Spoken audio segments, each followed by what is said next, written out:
एक आदमी जलसे में जब उठता मौलाना साहब डांट के बैठा देते।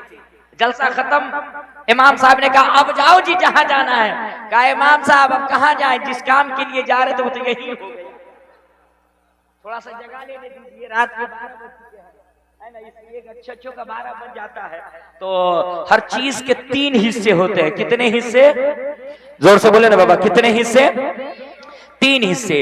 आपके जिंदगी के भी 3 हिस्से हैं, है ना?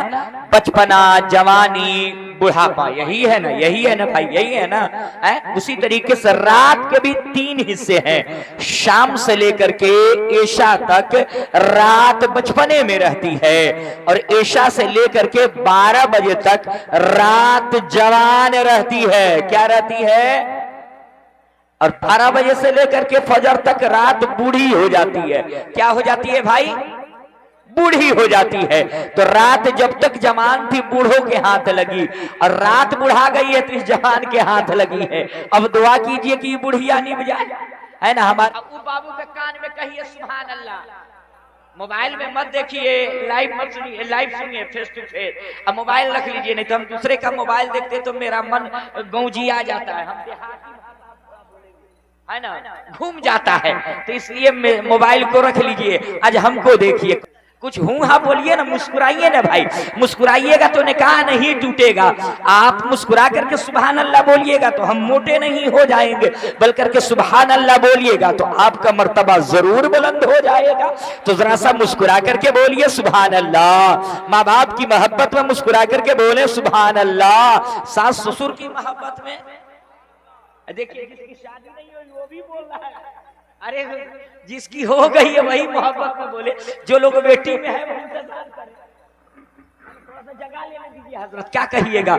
इसलिए कि धान की बावक सूखल खेत में, खुश्क खेत में नहीं किए जाते हैं। उसमें पानी पटा के, हल चला करके, मसहनी करके, गीले गील पाके पाक कर लिया जाता है। कीचड़ मुकम्मल हो जाए तब धान की बावक की जाती है। वैसे ही जब आपकी समाज मेरे तरफ कंसल्टेज हो जाए, आप मेरे तरफ आकर्षित हो जाए, आपका जहन मेरे तरफ मरकूज हो जाए, तो इंशाअल्लाह हम सुनाएंगे। भैया आपके पीछे वो भाई साहब है, क्या चीज की दवा बेच रहे हैं, हमको देखिए, मुस्कुरा रहे हैं तो ऐसा लग रहा है कि जैसे नौशा ससुराल में जाकर के मुस्कुराता है, वैसे भाई साहब मुस्कुरा रहे हैं। मुस्कुराइए। मुस्कुराना किसी के बाप की सुन्नत नहीं है, ये नबी पाक की सुन्नत है। हजरत जलवाबार है, इनके हवाले एक शेर कि सूरह ला उक़्सिमु में तज़किरा है नूर का।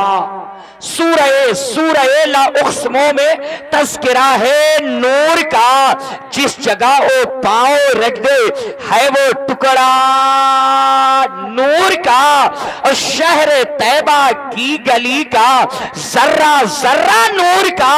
अरे सुबह तैबा में हुई बटता है बाड़ा नूर का। सदका लेने नूर का आया है तारा। जोर से बोले आया है तारा। आप जब तक आप बोलेंगे रे माशाअल्लाह, देखिए चचा आ गए, इनाम देने वालों तेरा नाम हो गया, और मैं खुश इसलिए हूं कि मेरा काम हो गया। आप लोग भी आ सकते हैं, हम किसी को माना नहीं करते हैं। आज हम उनकी किताबों से इंशाअल्लाह बोलने की प्रयास करेंगे। तब सुनी सबदास को साई सुसाज गति असर सर नाही विचार विचारो हनीसा वजो नाम मर मिटे कलीसा। तब हर माने न माने कोई बिन गुरु दो जग ज्ञान न होई। तब होवे संग लग अवतारा मेहदी कहे सकल संसारा। ताबू साबू जागो से सुंदर में हो। अरे बिना मोहम्मद पारी न हो। नबी की मोहब्बत में बोले सुभान अल्लाह, और जी लगा करके ये महल्ला भी बोले सुभान अल्लाह। मेरे दोस्तों, सबसे तेज पढ़ी जाने वाली किताब हमारे यहाँ नहीं, उनके यहाँ, हमारे बिरादर वतन हिंदू भाई परमीन भाई के यहाँ सबसे तेज पढ़ी जाने वाली पुस्तक रामचरितमानस है, जिसके लेखक गोस्वामी तुलसीदास जी है। क्या लिखते हैं? यहाँ पक्षपात कुछ न राखो, वेद पुराण सद्भागो, देश बगलता सुहाय, सोती अलगत सुनो ठकुराए, तब तक मीठी कोया बिना महामदी पार न हो। बिन पद चलई सुनई विधि गाना, कर बिन कर्म करई विधि नाना। आनंद रहित शकल रस भोगी, बिन बारी भक्ता बड़ियो।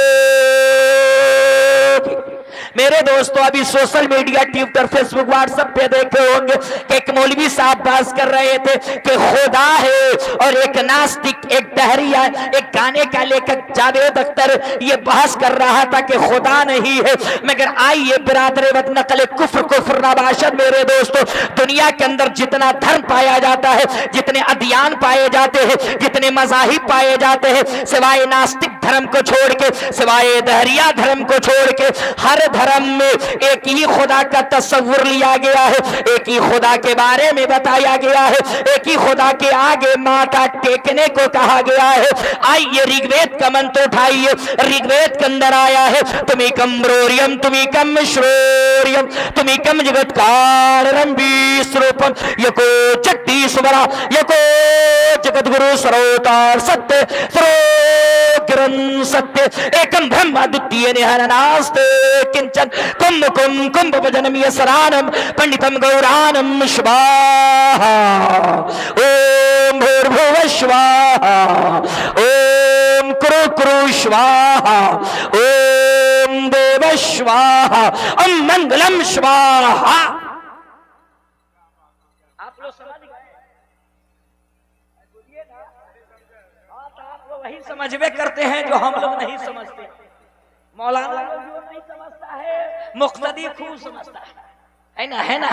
अभी इन वेद सुन के मुस्कुरा रहे हैं, मगर कहिए साना याद है? नहीं याद है। पूछे कारी अब्दुल हफीज साहब तहिया सुनाइए एक आदमी, वो तो हम ये सरनल कुरान जब पढ़ रहे थे तब भी याद था, किताब फटी भुला गए हम, वो याद नहीं है। तो अपना कुछ नहीं याद है मगर उनका सुनने में खूब लुत्फ उठाते हैं, है ना मेरे दोस्तों। तो आप सुनेंगे, थोड़ा देर हम सुनाए, ए भाई सुनाए हम, तो हाथों को उठा करके बताइए कि कितने लोग सुनना नहीं चाहते। हम बेदार कर रहे हैं, अभी तो हम स्टार्ट हो रहे हैं, या मुझे वक्त का भी ख्याल करना है माशाअल्लाह। मगर आइए बड़ी तेजी के साथ हम पहुंचाने की कोशिश करें। मेरे दोस्तों, भारत मेरा महान था महान रहेगा, भारत मेरा महान था। लग रहा है आपको वोल्टेज नहीं मिल रहा है, जब हम बोल रहे हैं तो आवाज दब जा रही है, बोलने के बाद आवाज उठनी चाहिए, खिलनी चाहिए, वो चीज नहीं हो पा रहा है। भारत मेरा महान था महान रहेगा, भारत मेरा महान था महान रहेगा, शदाब हमेशा ये चमनिस्तान रहेगा, और बहेंगे प्यार की गंगा, खिलेंगे फूल उल्फत के, यदि मिलजुल करके हिंदू मुसलमान रहेगा, यदि मिलजुल करके हिंदू मुसलमान रहेगा, और आज़म सभी के वास्ते पैगामे मोहब्बत, अरे इस्लाम का ऐलान था, ऐलान रहेगा, इस्लाम का ऐलान था, इस्लाम का ऐलान था, जोर से बोले, इस्लाम का ऐलान था, ऐलान रहेगा। मेरे दोस्तों आइए बड़ी तेजी के साथ अपनी गुफ्तगू की तरफ बढ़े। हम जिस इस्लाम को मानते हैं, मेरा धर्म मजहब इस्लाम है, और कोई भी उलमाए कराम आते हैं, चाहे बैरूने मुल्क के हो या मुल्क हिंदुस्तान के हो, इस्लाम जहां भी है अमन का पैगाम सुनाता है, इस्लाम शांति का पैगाम सुनाता है। खुले जुमले में कहने दिया जाए, शांति का धर्म मजहब इस्लाम है, मानवता का धर्म मजहब इस्लाम है, पीस का धर्म मजहब इस्लाम है, प्यार का धर्म मजहब इस्लाम है। जोर से मानवता, भूखे को खाना खिलाने का नाम मजहब इस्लाम है, प्यासों को पानी पिलाने का नाम मजहब इस्लाम है। और 40 साल की बेवा औरत खदीजतुल कुबरा को सुहागन बना करके समाज में जीने का अधिकार देना, यही मजहब इस्लाम है। आज ऐसे मजहब का हम प्रचार कर रहे हैं, और ऐसे मजहब के बारे में हम आए हैं बताने के लिए। मगर क्या कहिएगा, लाख सफाई देने के बावजूद ये कुछ लोग ये हवाएं चला रहे हैं कि मुसलमान वतन का गद्दार है, ये बाबर की औलाद है, ये मुगल की संतान है। तो कान खोल करके सुन लिया जाए, हिंदुस्तान का मुसलमान मुगल की औलाद नहीं है, हिंदुस्तान का मुसलमान ख्वाजा की रूहानी औलाद है। और अल्लामा शहाबुद्दीन साहब, शमसुद्दीन साहब क़िबला, अल्लामा अब्दुल हफीज साहब क़िबला, हिंदुस्तान का मुसलमान जो इस्लाम और शरीयत जो सीखा है बाबर से नहीं सीखा है। हमने जो इस्लाम पाया है शेर शाह सूरी से इस्लाम नहीं सीखा है। हमने जो हिंदुस्तान में इस्लाम सीखा है अकबर से इस्लाम नहीं सीखा है। हमने जो हिंदुस्तान में इस्लाम सीखा है मुगलिया सल्तनत के किसी नवाब सादे से इस्लाम नहीं सीखा है। हिंदुस्तान का मुसलमान अगर इस्लाम सीखा है तो हिंद के राजा, हम सबके ख्वाजा मोइनुद्दीन चिश्ती से इस्लाम सीखा है। हमने जो इस्लाम सीखा है कुतुबुद्दीन बख्तियार काकी से इस्लाम सीखा है। हमने जो इस्लाम सीखा है बाबा साबिर कलियरी से इस्लाम सीखा है। हमने जो हिंदुस्तान में इस्लाम सीखा है महबूबियत की चादर ओढ़कर मोहब्बत का पैगाम नस्र करने वाले बाबा निजामुद्दीन औलिया से इस्लाम सीखा है। हमने जो इस्लाम सीखा है देवा के वारिसुल औलिया, वारिस पनाह, आलम पनाह और सरकार वारिस पाक से इस्लाम सीखा है। हमने जो इस्लाम सीखा है बिहार की बहार सुल्तानुल मुहक्किकीन सैयदना शरफुद्दीन यहिया मनीरी से इस्लाम सीखा। तो हिंदुस्तान का मुसलमान मोगल की औलाद नहीं है। हिंदुस्तान का मुसलमान ख्वाजा की रूहानी औलाद है, ख्वाजा की रूहानी औलाद है। मगर आइए मेरे दोस्तों, कुम कुम कुम भवनम यसनानम पंडितम गौरानम स्वाहा। हमारे बिरादरी वतन है, इनके लिए एक शेर दे रहा हूँ कि चा कहे जिगर फिर भी आए हैं रफू करके। बैठा जा, इनको दिया जाए, चेयर दिया जाए। इस्लाम धर्म ऐसा है कि मेरे दोस्तों हर का सम्मान करता है। इस्लाम नफरत नहीं सिखाता है, इस्लाम मोहब्बत का पैगाम सिखाता है। कुम कुम कुम बदनम यसरानम पंडितम गौरानम स्वाहा। दो दरिया यानी कि गंगा और यमुना जब दोनों आपस में मिलते हैं तो बीच में एक रास्ता बनता है, एक रास्ता निकलता है जिस रास्ते का नाम है वैतरनी। वैतरनी रास्ते का सीधा लगाओ, सीधा कनेक्शन, सीधा तल्लुक बैकुंठ से, स्वर्ग से, जन्नत से। तो इसका खुलासा ये हुआ कि जो गंगा और यमुना में स्नान कर लेगा वो स्वर्गवासी हो जाएगा, वो बैकुंठवासी हो जाएगा, वो जन्नत में जाने के लायक हो जाएगा, वो पैराडाइज में जाने के लायक हो जाएगा। मैंने कहा बेदो व्यास जी, क्या आदमी गंगा और यमुना में स्नान कर लेता है तो क्या वो स्वर्गवासी हो जाता है? क्या वो बैकुंठवासी हो जाता है? क्या वो जन्नत में जाने के लायक हो जाता है? तो वेद व्यास जी कहने लगे कि अगर आदमी स्नान कर करके नहा करके स्वर्ग में जाता तो दुनिया का हर पापी, दुनिया का हर गुनाहगार नहा करके स्वर्ग में चला जाता। और माला जपने वाले, नमाज पढ़ने वाले जन्नत के बाहर रह जाते। लोग भाई का मकान हड़प करके गंगा नहा करके स्वर्ग में चला जाता, पड़ोसी की पूरी जमीन जोत लेता, गसब कर लेता, फिर नहा के जन्नत में चला जाता। मैंने कहा बेदो ब्याजी, आदमी स्वर्गवासी होगा कैसे, बैकुंठवासी होगा कैसे? तो कहने लगे एक मंत्र का जाप जपना होगा। मैंने क्या जपना होगा? तो कहने लगे कोई भी शिक्षित पंडित, ज्ञानी पंडित, पढ़ा लिखा पंडित जब उनका निधन होने लगता है, देहांत होने लगता है, तो अपने पुत्र को, बेटे को बुला के कहते हैं, ए मेरे बेटे सुनो सुनो, मरने से पहले तुम ब्रह्मा सूत्र जरूर पढ़ लेना, अनकही जरूर पढ़ लेना। वो अनकही क्या है? वो अनकही यही है, ला इलाहा इल्लल्लाह पापम इल्ला लम्मा पम पम जन्म बे कुड़विराजो जपे नाम मोहम्मदम। मैंने कहा बेदो ब्यास जी, इसका खुलासा करके बताइए, इसका खंडन करके बताइए, इसको वाज़ेह करके बताइए। तो कहने लगे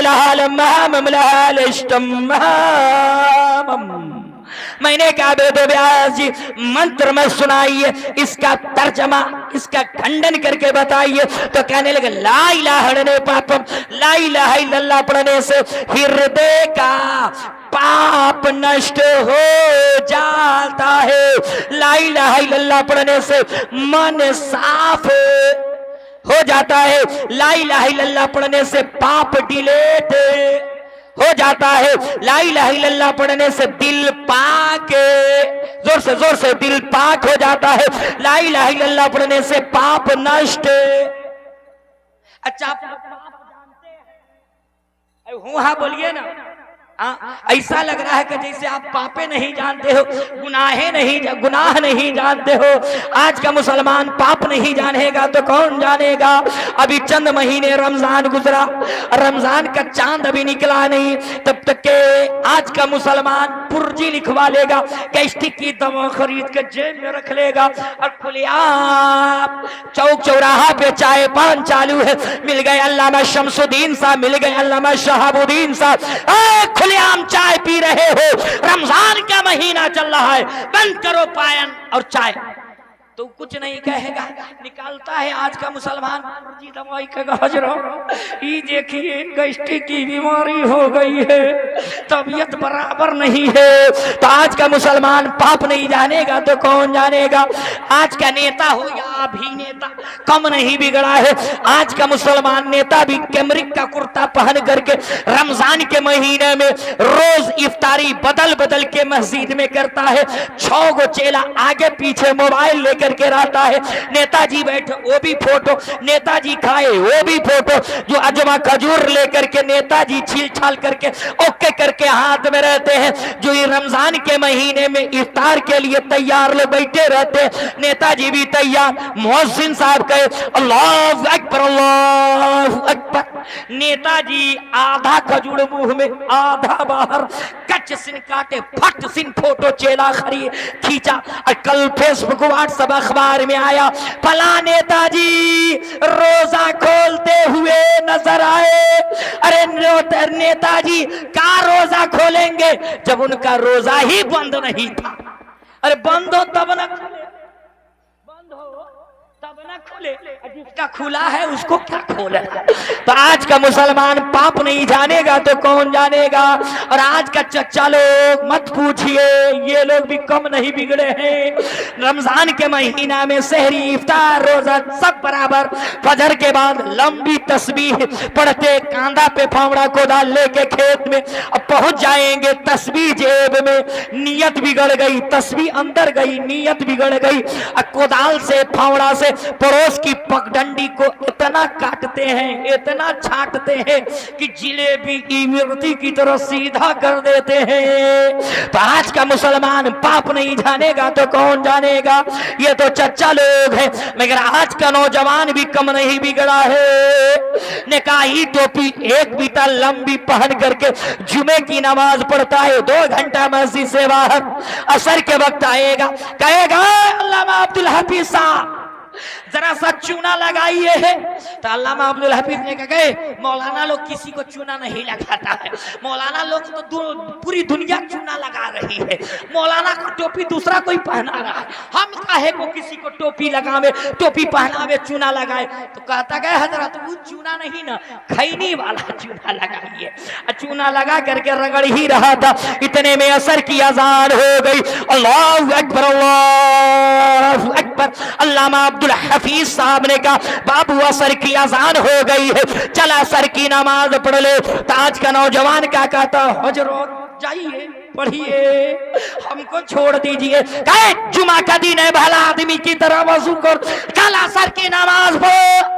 आज का नौजवान क्या कहता, हजरत अभी आप हमको नहीं समझे कि हम कौन है। अल्लामा अब्दुल हफीज ने कहा इतना बड़ा इदारा मदरसा चला रहा हूँ और तुमको नहीं समझूंगा, चल भला आदमी की तरह वजू कर। तो आहिस्ता से धीरे से कान में मुंह सटा के कहता है हजरत नापाक है, क्या है। हंस के जुमले को मत टालिए मेरे दोस्त, मेरे मुस्तफा मेरे पैगंबर इरशाद फरमाते हैं अत्तहारत निस्फुल ईमान। अरे पाकी जो है आधा ईमान है। मुसलमानों को हमेशा पाक रहना चाहिए। क्या रहना चाहिए, क्या रहना चाहिए, क्या रहना चाहिए।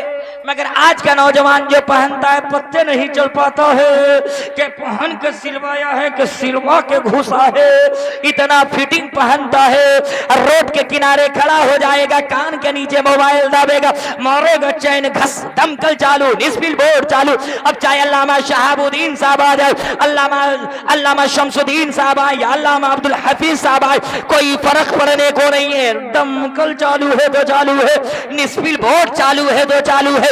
हंस के जुमले को मत टालिए मेरे दोस्त। अरे जिंदगी की कोई गारंटी नहीं है, जिंदगी का कोई भरोसा नहीं है। आज सरवरे कायनात कॉन्फ्रेंस से ये इरादा करके उठिए कि आज से मेरा बदन नापाक न रहेगा, मेरा बदन पाक रहेगा। क्या रहेगा? क्या रहेगा? माशाल्लाह आप ही समझ गए। एक शेर फिर अपने बिरादरे वतन के हवाले ये दे रहे हैं कि मजहब नहीं सिखाता आपस में बैर रखना, हिंदी है हम वतन है, हिंदुस्तान हमारा सारे जहां से अच्छा, हिंदुस्तान हमारा हम बुलबुले हैं इसके, ये गुलसिता हमारा। माशाल्लाह माशाल्लाह, अच्छा लगा ना? अच्छा लगा ना? हाँ तो अच्छा लगबे करेगा मेरे दोस्तों। मगर आ जाइए, मैंने कहा बेदो ब्याज जी आदमी स्वर्ग में जाएगा कैसे, बैकुंठवासी होगा कैसे? तो कहने लगे ला इलाहा इल्लल्लाह पापम, ला इलाहा इल्लल्लाह पढ़ने से हृदय का पाप मिट जाता है, ला इलाहा इल्लल्लाह पढ़ने से दिल पाक हो जाता है। ये तो वेदों में बताया गया है, मगर मिश्कात शरीफ की हदीस है, मेरे पैगंबर मेरे मुस्तफा इरशाद फरमाते हैं, क्या फरमाते हैं? मन क़ाल ला इलाहा इल्लल्लाह फदखलल जन्नह, जिस शख्स ने ला इलाहा इल्लल्लाह पढ़ लिया बस वो जन्नत में दाखिल कर दिया जाएगा, जन्नत में भेज दिया जाएगा। मैंने कहा बेदो ब्याज जी और आसान करके बताइए, और खुलासा करके बताइए, और खंडन करके बताइए। तो कहने लगे लहालम महामम लहालिष्टम महामम। मैंने कहा बेदो ब्यास जी ये क्या है? तो कहने लगे लहालम से होता है ला इलाहा इल्लल्लाह, और महामम से होता है मुहम्मदुर रसूलुल्लाह। जब ये कलमा पाक सीने में आ जाता है तो सीने को पाक कर देता है, हृदय को साफ कर देता है, फिर इस सीना में कीना नहीं रहा करता है, बल्कि इस सीना में पैगंबर का मदीना रहा करता है। तो ये कलमा तैयबा पढ़ना चाहिए कि नहीं भाई? जोर से बोलिए ना, पढ़ना चाहिए कि नहीं पढ़ना चाहिए? तो बुलंद आवाज से पढ़िए ला इलाहा। ऐसे ही पढ़िए, आधा लोग पढ़ रहा, आधा लोग मुंह चटचटा रहा है। जोर से बोलिए ला इलाहा, ला इलाहा, जोर से बोले ला इलाहा इल्लल्लाह मुहम्मदुर रसूलुल्लाह। जब ये कलमा पाक सीने में आता है, सीने को पाक कर देता है, हृदय को साफ कर देता है, फिर इस सीना में कीना नहीं रहा करता, इस सीना में पैगंबर का मदीना ना रहा करता है। तो जिसका सीना मदीना हो जाए उसकी किस्मत को क्या पूछना। तो मेरे दोस्तों ये कलमा तैयबा पढ़ने लगिएगा, स्वर्गवासी स्वर्ग जाने का रास्ता हमवार हो जाएगा। आप लोग को भी जन्नत में जाने का मन है? अरे भाई जन्नत में जाने का मन है सभी लोगों को? जरा हाथ उठा के बताइए कितने लोग जन्नत में जाना चाहते हैं? अब बाकी लोग जाना नहीं चाहते हैं, जो जाना चाहता है वही हाथ उठाए। जन्नत में जाने का मन है। रोजा आईना देखें, आईना शीशा, एक दिन का रोजा नहीं, एक दिन की नमाज नहीं, है ना? जन्नत में जाने के लिए मारा मारी किए हुए। कम से कम ईमान है तो अमल भी होना चाहिए। मगर आइए बिरादर वतन बैठे हैं, इसलिए मैं बड़ी तेजी के साथ अपनी मंजिल तक पहुंचने की कोशिश कर रहा हूं। मेरे दोस्तों नकल कुफ्र कुफ्र नबाशन मेरे दोस्तों, लकुम दीनुकुम वलिय दीन। इनका धर्म इनके लिए है, मेरा धर्म मेरे लिए है। ला इकराह फिद्दीन, धर्म में मजहब में कोई जोर जबरदस्ती नहीं है मेरे दोस्तों। मगर आ जाइए मेरे दोस्तों, हम लोग किस मुल्क में रहते हैं जरा सा बताइए तो? किस मुल्क में? अरे जो कहना है कहिए, हिंदुस्तान कहिए, भारत कहिए, इंडिया कहिए, एक और क्या कहते हैं? वो हमको भी नहीं आता, मगर आप कहिए क्या कहते हैं? एक मियाँ के तीन तीन नाम, फसलू फसलू फसलू रहमान। जो कहना है कहिए, मगर आज कहिए, है ना? चचा जा रहे हैं, चचा चाचा जा रहे हैं? अच्छा अच्छा अच्छा, एक ही आदमी जाए। हाँ, मैं आप लिए जल्दी से मैं अपना मौजूद समेट करके लाया, है ना, है ना, है ना। तो मेरे दोस्तों, इसी मुल्क के हिंदुस्तान के बगल में एक मुल्क है जिसे दुनिया के नक्शे में श्रीलंका कहा जाता है। क्या कहा जाता है? क्या कहा जाता है भैया? श्रीलंका कहा जाता है। मेरे दोस्तों उसी श्रीलंका की धरती पर हमारे बिरादर वतन हिंदू भाई परवीन भाई का एक बहुत बड़े महात्मा गुजरे हैं। हालांकि लफ्ज महात्मा शारह बुखारी ने बोलने की ममानियत फरमाई, मगर मैं इनकी बोली की कोट कर रहा हूं, नकल कर रहा हूं, नकल कुफ्र नबाशत। मेरे दोस्तों, इनका एक बहुत बड़े महात्मा गुजरे हैं, एक बहुत बड़े पुरोहित गुजरे हैं, जिन्हें एक बहुत बड़े साधु संत गुजरे हैं, जिनको हिंदू समुदाय के यहाँ, हमारे बिरादर वतन के यहाँ शंकर जी कहा गया है, और उन्हीं को महादेव जी भी कहा गया है। एक रोज कैलाश की पर्वत पे पहाड़ी पे बैठे थे और उनकी पत्नी पार्वती बैठी हुई थी। पार्वती से महादेव जी कहने लगे, ए मेरी पत्नी पार्वती, तू जानती है इस दुनिया के अंदर एक बालक जन्म लेने वाला है, एक कल की अवतार आने वाला है, एक अंतिम ऋषि मुनि आने वाला है, एक आखिरी पैगंबर आने वाला है, एक बच्चा जन्म लेने वाला है। जब वो बालक जन्म लेगा तो पूरे ब्रह्मांड का, पूरे संसार का काया पलट देगा। क्या कर देगा? क्या कर देगा? काया पलट देगा, सिस्टम चेंज कर देगा। आपसे कहा जाए कि कल बाराबंकी में एक एसपी आने वाला है जो पूरे जिले को चेंज कर देगा, इनकलाब लाएगा, शांति लाएगा, अमन लाएगा। आप भी पूछ पड़िएगा उसका नाम क्या है? कुल डाटा, भाई डाटा निकाल डालो, खंगाल डालो, इससे पहले पोस्टिंग थी का, वो है का, कौन का है, क्या है, कुल डाटा निकाल डालो। वैसे ही पार्वती बोल उठी, ए महादेव जी, जितना शक्तिशाली पावरफुल जो बच्चा आने वाला है, वो बच्चा का नाम वेदों में क्या होगा, वो कौन से गांव में आएगा, उसके माता पिता का नाम क्या है? ए भाई साहब, जा रहे ऐसा ही एक आदमी बंगाल से कलकत्ता से एक बंगाली सफर करते करते लखनऊ आ गया। आपके उत्तर प्रदेश के लखनऊ के अंदर, लखनऊ के अंदर प्योर उर्दू बोली जाती है, शुद्ध उर्दू भाषा बोली जाती है, जबान बोली जाती है। अब बंगला तो बंगला है, बंगला बहुत ही प्यारा भाषी है ना, है ना। अब वो बेचारा आया, एक देखिए एक बर्तन की दुकान पे खड़ा हो गया और खड़ा होकर के देख रहा था। बर्तन के वाले ने सोचा कि ये कुछ खरीदना चाहता है, कहा बाबा क्या लेगा?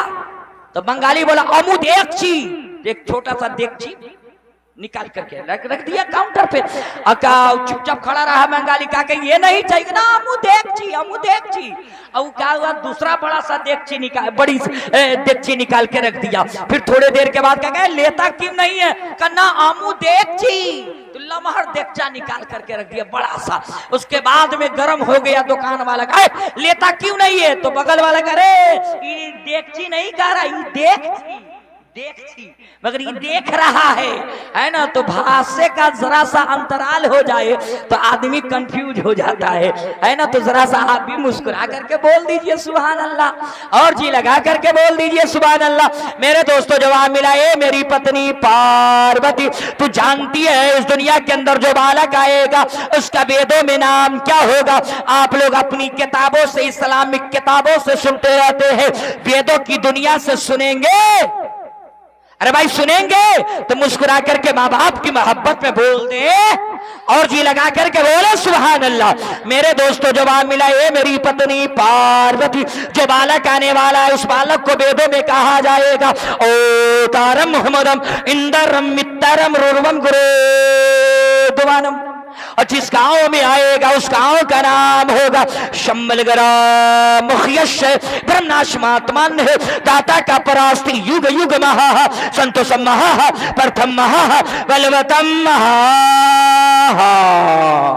अच्छा लगा अरे भाई अच्छा लगा तो नबी की मोहब्बत में बोले सुभान अल्लाह। मेरे दोस्तों आ जाइए, बड़ी तेजी के साथ आइए, मैं बताऊं। चचा उठक बैठक मत कीजिए, आराम से सुनते रहिए। जवाब मिला जो बालक आने वाला है, जो कल की आने वाला है, उसको वेदों में कहा जाएगा ओ तारम मोहम्मदम इंदरम मित्तरम रुरमम गुरोदवानम। ओ तारम मोहम्मदम, जो अवतार आने वाला है, जो बालक आने वाला है, जो मसीहा आने वाला है, जो बच्चा जन्म लेने वाला है, जो कल की अवतार आने वाला है, अवतारम मोहम्मदम, उसी अवतार को, उसी कलकी को, उसी आखिरी पैगंबर को वेदों में कहा जाएगा अवतारम मोहम्मदम, अवतारम मोहम्मदम। उसी कलकी को उनके यहाँ मोहम्मद कहा जाएगा। इंदरम मित्तरम, इंदरम मित्तरम, इंदरम मित्तरम। वो रब के मित्र होंगे, वो रब के दोस्त होंगे, वो रब के प्रेमी होंगे, वो रब के करीबी होंगे। ये तो वेदों में बताया गया है, मगर उसी आखिरी पैगंबर को अपने यहाँ हबीबुल्लाह कहा गया है, उन्हीं को मोहम्मदुर रसूलुल्लाह कहा गया। मेरे दोस्तों वो आएगा तो संदेश मैसेज लेकर के आएगा, पैगाम लेकर के आएगा। क्या पैगाम लेकर के आएगा? अमन का पैगाम लेकर के आएगा, शांति का पैगाम लेकर के आएगा। उस अरब की धरती पर बेटियां गाड़ी जा रही थी, बालका ये बच्चियां हमारी दफन की जा रही थी, मारी जा रही थी। मुस्तफा जाने रहमत कब्र के दहाने पे खड़े हो करके कहने लगे, ए तू कैसा बाप है जो अपने हाथों से अपनी बेटी को दफन कर रहा है? तो बाप बोल रहा था, तू कौन होता है रोकने वाला, तू कौन होता है डोकने वाला? बेटी मेरी है, बाप मैं हूं, गाड़ू तो मैं, बचाओ तो मेरी, दबाओ तो मेरी। तू कौन होता है रोकने वाला, तू कौन होता है बचाने वाला? तो मुस्तफा ने कहा, ए बाप तू आया है बेटियों को दफन करने के लिए, बाप आया है बेटियों को बचाने के लिए, रसूले पाक आया है। तो मुस्तफा अमन का पैगाम लेकर के आए, मुस्तफा शांति का पैगाम लेकर के आए, मुस्तफा व्यवहार का पैगाम लेकर के आए। और एक आज हमारे मुल्क का नक्शा यानी कि चेहरा खराब किया जा रहा है। जहां मैं एक सिक्के के दोनों पहलू दिखाऊंगा, जहां मुसलमानों की तादाद ज्यादा है, सभी मुसलमान नहीं, कुछ बदमिजाज नौजवान या कुछ लोग हैं जिनका ज़हन खराब होता है, उपद्रव मचाने की कोशिश करते हैं। जहां फिर अदर वतन की तादाद ज्यादा है, सभी लोग नहीं, उसमें चंद लोग जिनका मानसिकता खराब हो जाता है, समाज को तहस नहस कर देते हैं और अपने मिजाज के मुताबिक समाज को मलिया मीट कर देते हैं। बल्कि हालांकि अमन का हर धर्म में पैगाम दिया गया है। किसी धर्म में मेरे दोस्तों आतंकवाद फैलाने की इजाजत नहीं है, किसी भी धर्म में संकीर्णता फैलाने की आदेश नहीं दिए गए हैं। हर धर्म में अमन का पैगाम दिया गया है। मगर आइए मेरे दोस्तों, अमन की बात आई तो मस्जिद के मीनारे से आजान देने वाला क्या देता है? यही देता है, अल्लाहु अकबर, अल्लाहु अकबर। और इधर मंदिर का द्वार, शिक्षित पंडित, ज्ञानी पंडित जब मंदिर का द्वार खोलते हैं, जलों का छिड़काव करके मंदिर को ढोल ढाल लेते हैं, तो जलों का छिड़काव करते रहते हैं, घंटी टुनटन टुनटन टुनटन टुनटन बजाते रहते हैं और अपनी जबान से कहते रहते हैं हरिओम हरिओम। उधर मस्जिद के मीनारे से आजान देने वाले ने आजान दी, अल्लाहु अकबर, अल्लाहु अकबर, अल्लाहु अकबर। अल्लाह सबसे बड़ा है, दुनिया का पालन पोषण करने वाला रब बड़ा है। ये मस्जिद के मीनारे से कहा जा रहा है। इधर मंदिर के अंदर घंटी डोला करके ज्ञानी पढ़ा लिखा पंडित कह रहा है हरिओम। हरि मालिक को कहा जाता है, ओम सबसे बड़ा। तो इसका माना ये हुआ हरिओम, मालिक सबसे बड़ा है। दुनिया उनके यहाँ दुनिया बनाने वाला, दुनिया का रचयिता सबसे बड़ा है, दुनिया का पालन पोषण करने वाला वो मालिक सबसे बड़ा है। इधर मस्जिद के मीनारे से आजान दे करके रब की किबरियाई बयान की जा रही है। इधर मंदिर के अंदर घंटी डोला करके रब की बड़ाई बयान की जा रही है। फिर समाज में कैसी लड़ाई की जा रही है। तो पता चला खद्दर की धोती पहन करके नेता ने ये आग लगाई है। लकुम दीनुकुम वलिय दीन, इनका धर्म इनके लिए है, मेरा धर्म मेरे लिए है। ला इकराह फिद्दीन, धर्म में मजहब में कोई जोर जबरदस्ती नहीं है। इस्लाम अपनों को भी गले लगाता है, इस्लाम पड़ोसियों को भी गले लगाता है।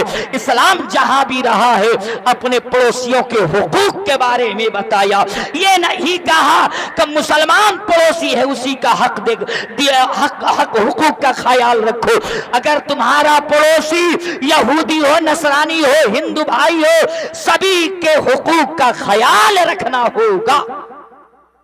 मगर मेरे दोस्तों मुस्तफा आए, मुस्तफा वेदों के अंदर वो कहाँ आएंगे, कहाँ आएंगे मेरे दोस्तों? वेदों के अंदर आया है शंबल परमनाशमात्मान है, दाता का परास्त युग युग महा संसोसम महा प्रथम महा। मेरे दोस्तों ये संस्कृत का लफ्ज है। संस्कृत का शंबल का माना आता है शांति का, और ग्राम का माना आता है गांव का। तो इसका माना ये हुआ शंबल ग्राम, यानी कि वो शांति वाले गांवों में आएंगे। कौन आएंगे? कल की अवतार आएंगे। अमन वाला कहाँ आएंगे? शंबल ग्राम में आएंगे। कौन आएंगे? अंतिम ऋषि मुनि आएंगे, कल की अवतार आएंगे। माशाअल्लाह, बड़ी देर से हमारे पुरस्कार लेकर के आए, मगर ये इसका जोड़ा भी तो लगना चाहिए जी। इसका जोड़ा कौन दीवाना लगा सकता है? जब बिरादरे वतन दे सकते हैं तो अपना भाई भी दे सकता है, रेहान भाई। हाँ, मगर आइए हमें समेट रहा हूँ, मुझको 1 मिनट तक बोलना है।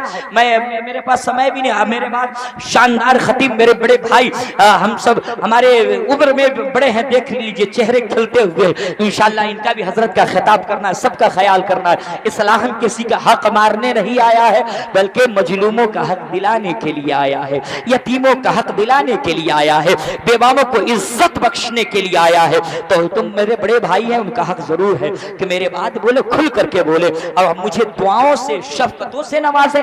माशाअल्लाह, तुम मुस्कुरा करके माँ बाप की मोहब्बत में बोल दे, बोल दे, बोल दे। मेरे दोस्तों शंबल ग्राम मुखियश परमनाशमात्मान है, दाता का परास्ती युग युग महा। मेरे दोस्तों शंबल ये संस्कृत का लफ्ज है। शंबल ग्राम का माना यह होता है शांति वाला गांव। कौन आएगा? कल की अवतार आएंगे। कहाँ आएंगे? शंबल ग्राम में आएंगे, शांति वाले गांव में आएंगे, चैन वाले गांव में आएंगे, सुकून वाले गांव में आएंगे। ये तो वेदों में बताया गया है, मगर उठाइए आकाशीय पुस्तक, आकाशीय ग्रंथ कुरान मुकद्दस को और कहिए ए कुरान तू बता कि मेरा पैगंबर कहाँ आया है? तो कुरान आवाज दे रहा है, वह तीनी वज़ैतूनी व तूर सीनीना वहादल बलदिल अमीन। वो बलदिल अमीन में आए हैं, वो अमन वाले शहर में आए हैं, वो चैन वाले शहर में आए हैं। तो इससे पता चल गया कि मेरे नबी के आने से पहले पहले महादेव जी मेरे नबी के आने की खुशखबरी सुना रहे हैं, आने की जगह बता रहे हैं। है ना मेरे दोस्तों बड़ी ए चचा जा रहे हैं। हाँ, अच्छा उधर जा रहे हैं, तो कहीं जा रहे होंगे, कुछ खाए होंगे। आजकल पान हो गया है, आदमी को पान खाना चाहिए और पान खाकर मुस्कुराना चाहिए। सुनते हैं कि इससे सेहत बन जाती है, 300 तुलसी चबाना चाहिए, मगर कुर्ता भी बचाना चाहिए। ऐसा ना हो कुर्ता को रंगीन कर लेना चाहिए, है ना। मुस्कुरा दिए तो मुस्कुरा के बोल देना चाहिए, और जी लगा के बोल देना चाहिए, और जी लगा करके बोल दीजिए। मेरे दोस्तों जवाब मिला, वो बालक आएगा जो कल की आएगा, पूरे संसार का सिस्टम चेंज कर देगा। उसका जलवा कैसा होगा, उसकी मूरत कैसी होगी, उसकी सूरत कैसी होगी, जोर से बोले ना, उसका तलवा है। चचा अस्सलाम वालेकुम,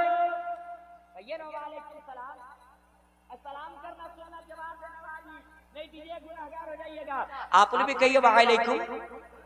हाँ, जब यहाँ सलाम हम करें ना तो सलाम का जवाब दीजिए। क्या कीजिए? जवाब दीजिए। और घर जाइए आज से तो अपनी अपनी बीवी को हाथ से सलाम कीजिए। सलाम करेंगे आप लोग? चच्चा लोग कुछ लोग सोच रहे हैं कि चतुर्वेदी से फंसाने वाली बात बोल रहे हैं। आज तक बुढ़िया को सलाम नहीं किए। यही कहते हैं कि जाकर के घर जाके बुढ़िया को अपनी बीवी को सलाम कीजिए। सुन लीजिए, अपनी बीवी को सलाम करना है, पड़ोस को नहीं, नहीं तो मार रखा है। अपनी बीवी को सलाम कीजिएगा। तो आप लोग सलाम कीजिएगा। माँ बहनें उधर सुन रही होगी तो मन में गदगद है कि चलो अब्दुल हाफिज मौलाना सब ठीक है ठाक चतुर्वेदी पकड़ लाया है, अभी तक बुढ़ऊ सलाम नहीं किए, आज जो जलसा से लौटेंगे तो हमको सलाम करेंगे। और कल सुबह कहेंगे मौलाना अब्दुल हाफिज साहब सुनिए, अगले साल ऐसे ही एक और मौलाना को लाइएगा जो हमको सलाम करवाने की ताकीद करे, 100 की जगह पे 500 चंदा दूंगी। तो आप लोग अपनी अपनी बीवी को सलाम करेंगे।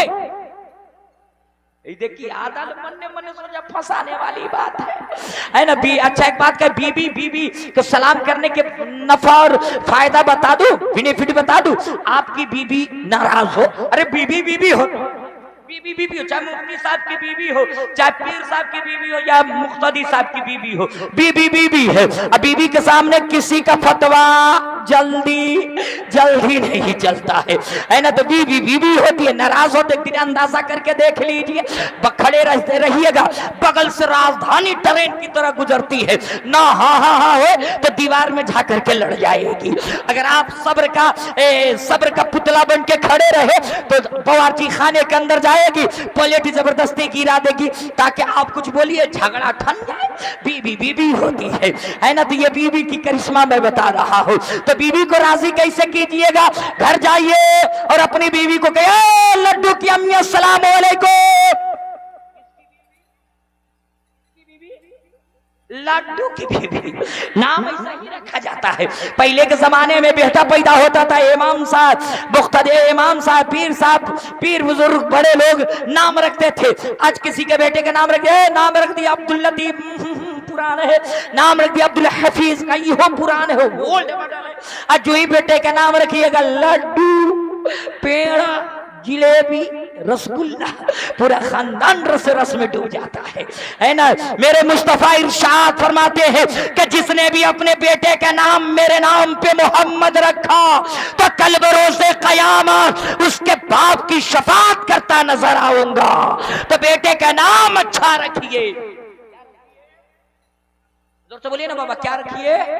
अच्छा रखिए। घर जाइए तो किसको सलाम कीजिए? अपनी बीवी को सलाम कीजिए। आप लोग भी प्रणामा पाती कर सकते हैं चचा जी, है ना। बीवी को सलाम कीजिए। बीवी नाराज हो, एक दिन जाके गए लड्डू की अम्मी अस्सलाम वालेकुम, चुप रहेगी। दूसरा का दिन सलाम कीजिएगा, पपुआ की अम्मी अस्सलाम वालेकुम। मिस्त्री बिहार की सुथनी की तरह मुंह बना करके लटकाए रहेगी। तीसरे रोज सोए रहिएगा, गोल मिर्च वाली चाय ललकी बना के लाएगी। जुमरतिया के हब्बा, इसको पी न लीजिए, ठंडी न हो जाएगी, चाय है पी न लीजिए। तो ये सलाम करने की बेनिफिट है। तो आज से आप लोग अपनी अपनी बीवी को सलाम करेंगे भाई। हाँ सुन लीजिए, बीवी को सलाम करना ये कोई शर्म की बात नहीं है, ये हया की बात नहीं है, ये लाज की बात नहीं है। अरे मौलाए अली मुश्किल कुशा, खैबर सिकन फातह खैबर, दामादे पैगंबर हुसैन के बाबा जब अपने घर के अंदर तशरीफ लाते तो सैयदा फातिमा को मौला अली सलाम किया करते थे। कौन करते थे? जब मौला अली अपनी बीवी को सलाम कर सकते हैं तो हम और आप किस खेत के मूली हैं कि नहीं करेंगे भाई? तो सब बोलिए ना, नहीं कीजिएगा। इसी पिंडाल के नीचे फिर बैठ जाएंगी वो लोग, धरना चालू हो जाएगा। कल सुबह कहे कि सलाम कीजिए तो नाश्ता बनेगा, चाय बनेगी, नहीं कीजिएगा तमाम हड़ताल चालू। बिहार हड़ताल, उत्तर प्रदेश, दिल्ली सब हड़ताल सुने होंगे। औरतों का धरना और हड़ताल नहीं सुने होंगे। वो धरना पे बैठ जाए तो खाना कौन बनाएगा? वो बैठ जाए तो चाय कौन देगी, है ना। तो आप कहे लड्डू की अम्मी चाय बना, तो सलाम कीजिए तो हम न चाय बनाऊंगी, सलाम कीजिए तो नाश्ता बनेगा, और नहीं कीजिएगा तो भूखे रहिएगा, है ना। तो उनको चुप कराने की दवाई बता दे हम, दवा बता दे हम, भाई दवा बता दे को चुप कैसे होंगी। तो मुस्कुरा के माँ बाप की मोहब्बत में बोल दे जरा सा सुभान अल्लाह, और जी लगा करके बोल दे सुभान अल्लाह। मेरे दवा भी बताते हैं, जवाब मिला, आखिरी शेर सुनिए, मैं सेवा से बात करता हूं मेरे दोस्तों। जवाब मिला, वो बालक आने वाला, उसका तलवा कैसा होगा, उसका जलवा कैसा होगा, उसकी सूरत कैसी होगी, उसकी मूरत कैसी होगी। तो भोजपुर के एक शायर ने कहा कि भोरे में सामैया रहल, अरे दिनवा सोमवार हो, अरे मक्का में पैदा भइल, मक्का में पैदा भइल, अरे मदनी सरकार हो, अरे मक्का में पैदा भइल। मेरे दोस्तों पूरी गुफ्तगू को भुला जाइए, कोई फर्क पड़ने को नहीं है। ये गिरह बांध करके लेकर के जाइए, आधी रोटी खाइए और अपने लाल को, अपने बेटे को पढ़ाइए। आधी रोटी खाइए मगर अपने बेटे को पढ़ाइए। ये दारुल मुआरसिया में आइए, अपने लाल को भी पढ़ाइए, खुद भी मुकद्दर को चमकाइए। आप कहिएगा मौलाना पढ़ेगा तो क्या मेरा बेटा सीएम और एमपी बन जाएगा? अब डीएम और एमपी तो नहीं बनेगा, स्कूल का मास्टर जरूर बन सकता है। आपका बेटा बढ़ेगा तो ब्लॉक में नौकरी जरूर कर सकता है। तो अपने बेटे को पढ़ाइए और इतना पढ़ाइए कि आपका बेटा समाज की जरूरत बन जाए। आपका दुश्मन भी कहेगा वो मेरा मुखालिफ जरूर है मगर उसका बेटा समाज की जरूरत बन गया है। अब उसको जूते की नोक से नहीं मारा जाएगा, सर का ताज बना के लेके चला जाएगा। जब बेटा पढ़ेगा तो समाज आगे बढ़ेगा, जब बेटा पढ़ेगा तो हिंदुस्तान आगे बढ़ेगा, जब बेटा पढ़ेगा तो घर उजागर होगा, जब बेटा पढ़ेगा तो घर के अंदर उन्नति विकास होंगे। जब बेटा पढ़ेगा तब होगा। तो अपने बेटे को पढ़ाइए, मजदूरी करनी पड़े कीजिए, सर पे मिट्टी लाद करके ढोने पड़े तो ढोइए, मगर अपने बेटे को 5 रुपये का कलम थमाइए और शिक्षित बनाइए, ज्ञानी बनाइए, तालीम याफ्ता बनाइए। यही मेरा पैगाम है। और मेरे साथ पढ़ लिया जाए, अस्तगफिरुल्लाह रब्बी मिन कुल्लि ज़ंबि व अतूबु इलैहि, ला इलाहा इल्लल्लाह मुहम्मदुर रसूलुल्लाह। सीने दिल में जमाले यार का नासूर है, मरहमे यादे नबी से दर्द गम काफूर है। नुक्ते हर फिक्र जो मिसले कमर मामूर है, ए रज़ाई अहमदी नूरी का फैज़ नूर है। हो गई मेरी गजल पढ़कर कसीदा नूर का। व आखिर दवाना अनिल हम्दुलिल्लाह, अस्सलामु अलैकुम व रहमतुल्लाह।